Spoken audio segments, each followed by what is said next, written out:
So, Chris, let's start with the case that just wrapped up at the ICJ. So, Israel is accused of deliberately blocking humanitarian aid to a starving population.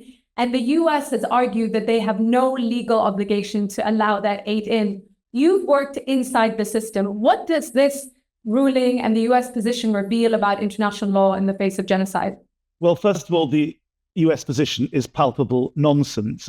Israel does have an obligation, not just as the occupying power, which says that the occupying power has a responsibility towards the protected population, i.e. the Palestinians, not just in Gaza, but also the West Bank, including East Jerusalem.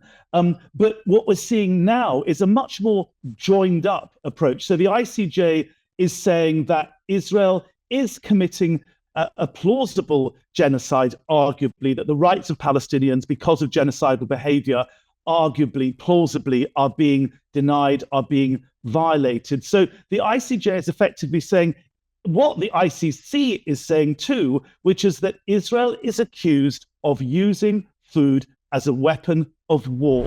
You know, my takeaway from this is the utter indomitability of the Palestinian spirit, that you can do what you like to them. I mean, I've worked with Palestinian children. You know, if you put your faith in Palestinian children in places like Gaza, they will never let you down.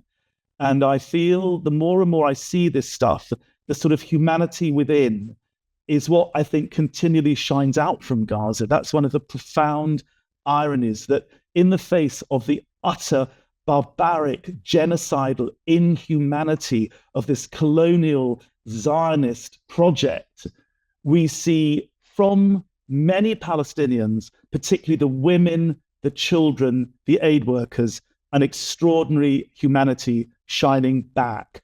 And somehow, destroyed as I am, and destroyed as many people are by what's going on, that is a shining light and a hope we all have to cling to very dearly.